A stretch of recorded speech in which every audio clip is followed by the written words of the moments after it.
Big B Amitabh Bachchan ముద్దుల మనవరాలు ఐశ్వర్యారాయ్, అభిషేక్ బచ్చన్ల గారాల పట్టి ఆరాధ్య బచ్చన్ ఢిల్లీ హైకోర్టు మెట్లెక్కింది.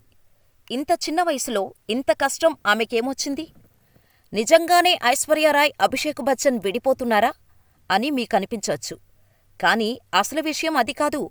సోషల్ మీడియాలో ఉన్న కొంతమంది చిల్లరగాళ్ల వల్ల ఆరాధ్య బచ్చన్ హైకోర్టు మెట్లు ఎక్కాల్సి వచ్చింది. అసలేం జరిగిందో తెలుసుకుందాం. 2023లో ఆరాధ్య బచ్చన్ ఆరోగ్యం బాగోలేదని కొన్ని websites, social media accounts, YouTube channels వార్తలు పబ్లిష్ చేశాయి. కొన్నైతే ఏకంగా ఆరాధ్య బచ్చన్ చనిపోయిందని ప్రచారం చేశాయి. అప్పట్లోనే దీనిపై ఆరాధ్య బచ్చన్ ఢిల్లీ హైకోర్టును ఆశ్రయించింది.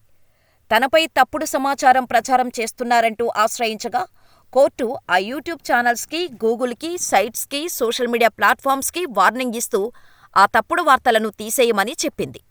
మైనర్ బాలికలపై వచ్చిన ఇలాంటి కథనాలు పూర్తిగా చట్టవిరుద్ధమని, ఆరాధ్యపై ఫేక్ వార్తలు ప్రసారం చేసిన 9 యూట్యూబ్ ఛానల్స్ను కోర్టు నిషేధించింది. ఇకపై ఆ అకౌంట్స్ నుంచి ఏ సామాజిక మాధ్యమంలో ఎలాంటి కథనాలు రావటానికి వీల్లేదని, ఛానల్స్ నడుస్తున్నట్టు తెలిస్తే చట్టబద్ధమైన చర్యలు తీసుకోవాలని ఢిల్లీ హైకోర్టు ఆదేశించింది. కానీ సోషల్ మీడియా చిల్లరగాళ్లు కొందరు వ్యూస్ కోసం ఇంకా ఆ న్యూస్ తీయలేదు. ఆ వార్తలు ఇంకా ఆన్లైన్లోనే చక్కర్లు కొడుతున్నాయి. ఈ కారణంగానే మరోసారి ఆరాధ్య బచ్చన్ కోర్టులో పిటిషన్ వేసింది.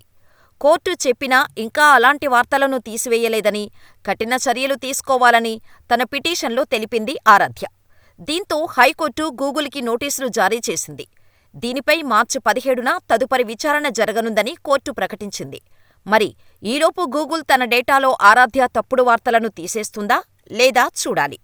ఈ మధ్య కాలంలో సోషల్ మీడియాలో కొన్ని యూట్యూబ్ ఛానల్స్ వ్యూస్ కోసం లేని వార్తలు సృష్టించి జరిగింది ఘోరంతా అయితే కొండంత చేసి చూపిస్తున్నారు.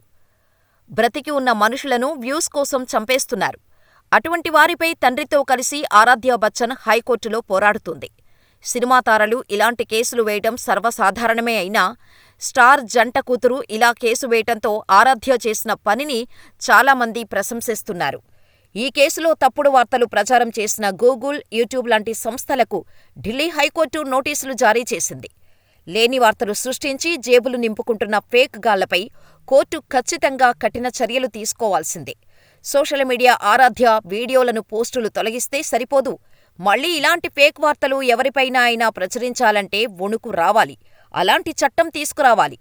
అటువంటి చట్టం వచ్చిన రోజే ఇవన్నీ ఆగుతాయి. లేకుంటే భవిష్యత్తులో ఇంకా ఘోరాలు చూడాల్సిన పరిస్థితి వస్తోంది. ఆరాధ్య చిన్నపిల్ల అయినా చేస్తున్న పని చాలా మంచిది అంటూ నెటిజన్స్ కామెంట్స్ చేస్తున్నారు. ఇదిలా ఉంటే గత సంవత్సరం ఐశ్వర్యారాయ్ తన 50వ పుట్టినరోజు జరుపుకోగా ఈ వేడుకకు అభిషేక్ హాజరు కాకపోవటం, ఐశ్వర్యకు పుట్టినరోజు విషెస్ చాలా లేటుగా చెప్పటం, వీరి మధ్య ఏదో జరుగుతోంది అని కొన్ని సోషల్ మీడియా ఛానల్స్ ప్రచారం చేశాయి. దీంతో అందరూ వీరు నిజంగా విడాకులు తీసుకోబోతున్నారేమో అనుకున్నారు. అంతకుముందే కొన్ని YouTube channels, main stream media Aishwarya, Abhishek విడివిడిగా ఉంటున్నారు.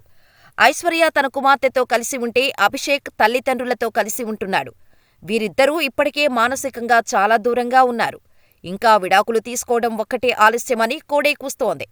ఐశ్వర్యారాయ్ అత్తగారు జయా బచ్చన్ చాలా క్రమశిక్షణ ఉన్న మనిషి అవటంతో ఆమె కొన్ని రూల్స్ పెడుతూ ఉంటుందని, ఆ గొడవ కారణంగా ఇద్దరూ దూరంగా ఉంటున్నారని వార్తలు చక్కర్లు కొట్టాయి. ఈ వార్తలకు డిసెంబర్ 19 సాయంత్రం ధీరూభాయ్ అంబానీ స్కూల్ వార్షికోత్సవంలో చెక్ పెట్టారు ఐశ్వర్య, అభిషేక్ బచ్చన్. కలిసి వచ్చి ఆరాధ్య ఇచ్చే ప్రదర్శనను రికార్డ్ చేస్తూ కనిపించారు. ఇలా అభిషేక్, ఐశ్వర్య విడాకుల రూమర్స్కి తెరపడింది.